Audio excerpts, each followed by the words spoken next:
So another experience I wanted to talk about is the sleep paralysis. Right from an early age, around the age of 5, I started experiencing strange things. I think one of the first experiences I had, and it's when I'll just explain it just for a minute. It's like, I think it's hypnagogic or hypnagogic hallucinations as well as hypnopompic.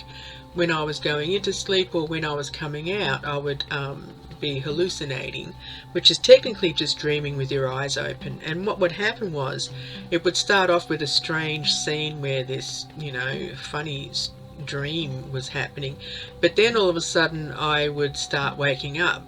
But it was so quick, I'd missed the stage where your muscles locked. So, well, they did lock, they would lock in place, but it was not the going into sleep where they should lock so you don't sleepwalk.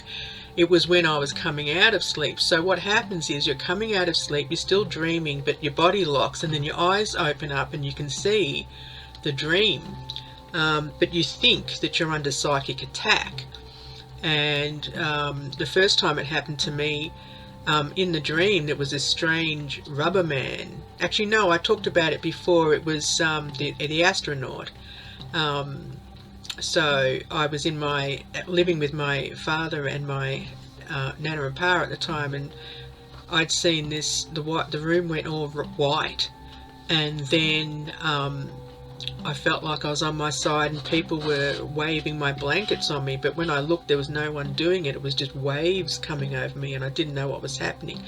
And before I knew it, the light in the room became so bright it was almost blue, and then this spaceman, like an astronaut, was standing over me.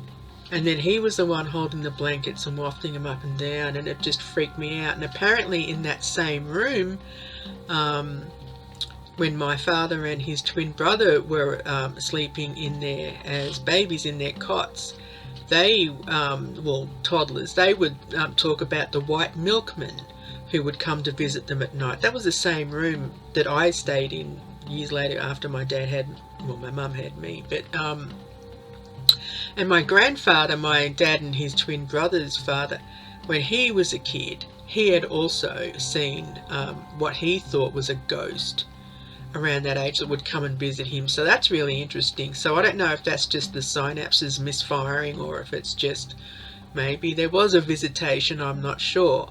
And it also flowed on to my son, which I'll talk about in another episode.